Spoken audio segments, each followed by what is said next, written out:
ابا مفتی سالم اشاعتی، میں آپ کو سکھاتا ہوں کہ علمی اعتراض کرتے کیسے ہیں۔ اب کیا کیا جائے، ہمارا پالا ہی ایسے لو آئی کیو والے لوگوں سے پڑا ہے کہ ان لوگوں کو جو اعتراض کرنا ہے وہ خود ہمیں سکھانا پڑتا ہے کہ اعتراض اس طرح کیا جاتا ہے۔ تو پہلے میں اعتراض بیان کرتا ہوں بطور دفع دخل مقدر کے، پھر اس کا جواب بھی آپ کو دوں گا، تو اس بات کو بھی اچھے سے سمجھ لو۔ یہ جو جملہ مولانا سعد صاحب نے کہا ہے کہ ممبر سے اگر کوئی امر بالمعروف اور نہی عن المنکر کرے تو اس کا بھی دعوت کا فریضہ ادا نہیں ہوگا، اس جملے کی اگر کوئی توجیح پیش کرنے کی کوشش کرے، اور کچھ لوگوں نے کی بھی ہے، کہ مولانا سعد صاحب کے جملے کا مطلب یہ ہے کہ صرف ممبر سے دعوت کا فریضہ ادا نہیں ہوگا، یا صرف ممبر سے دعوت اور تبلیغ کا کامل فریضہ ادا نہیں ہوگا، اور ممبر کے علاوہ اس کو دوسری جو دعوت اور تبلیغ کی شکلیں ہیں ان شکلوں کو بھی انجام دینا پڑے گا، تب جا کر دعوت کا فریضہ ادا ہوگا۔ کوئی یہ توجیح کر سکتا ہے؟ مثلا دعوت دینے کے لیے لوگوں کے گھروں پر جانا پڑے گا، درس و تدریس کرنا پڑے گا، خانقاہوں والا کام کرنا پڑے گا، اور بھی دعوت اور تبلیغ کی ادائیگی کی جتنی شکلیں ہیں، جتنے طریقے ہیں، ان سب کو جب کوئی ادا کرے گا تب جا کر دعوت اور تبلیغ کا کامل فریضہ ادا ہوگا، ورنہ کامل فریضہ ادا نہیں ہوگا، ناقص ادا ہو جائے گا۔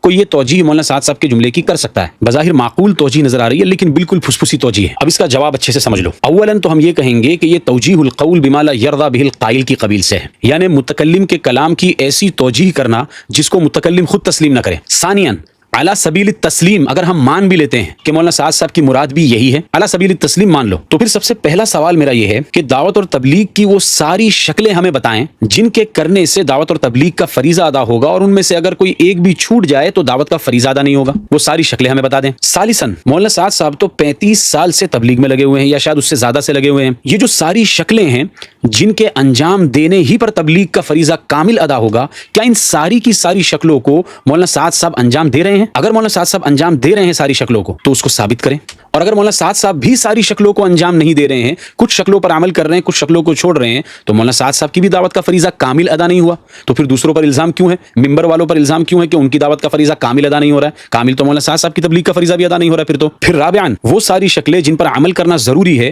دعوت اور تبلیغ کے فریضے کے کامل ادا ہونے کے لیے، ان میں تو درس و تدریس بھی شامل ہوگا۔ درس و تدریس کو کیسے الگ کیا جائے گا؟ خانقاہوں والا کام بھی اس میں شامل ہوگا۔ تو تبلیغی جماعت میں لگے ہوئے جو کروڑوں لوگ جو دعوت اور تبلیغ کا کام کر رہے ہیں مروجہ طریقے سے، وہ تو درس و تدریس نہیں کر رہے ہیں، کر بھی نہیں سکتے، تب تو کامل دعوت اور تبلیغ کا فریضہ تو ان کروڑوں لوگوں کا بھی ادا نہیں ہو رہا ہے۔ جب کامل فریضہ ان کا بھی ادا نہیں ہو رہا ہے، اور کامل فریضہ ممبر سے امر بالمعروف اور نہی عن المنکر کرنے والوں کا بھی ادا نہیں ہو رہا ہے، تو ان پر اعتراض کیوں ہے اور ان پر اعتراض کیوں نہیں ہے؟ کہ اگر ممبر والوں سے یہ کہا جا رہا ہے کہ آپ بھی گھر گھر جا کر دعوت دو، اور مدارس والوں سے اگر یہ کہا جا رہا ہے کہ آپ بھی گھر گھر جا کر دعوت دو، تب جا کر آپ کی کامل دعوت اور تبلیغ کا فریضہ ادا ہوگا، تو جو لوگ گھر گھر جا کر دعوت دے رہے ہیں ان سے یہ کیوں نہیں کہا جا رہا ہے کہ آپ بھی درس و تدریس کرو، آپ بھی دعوت اور تبلیغ کی دوسری شکلیں اختیار کرو، تب جا کر آپ کی دعوت اور تبلیغ کا کامل فریضہ ادا ہوگا؟ ممبر سے دعوت دینے والوں میں، درس و تدریس کرنے والوں میں، اور مروجہ تبلیغی جماعت میں لگے ہوئے لوگوں میں فرق کیا ہوا؟ پھر دونوں ہی سے تبلیغ کا فریضہ ادا نہیں ہو رہا۔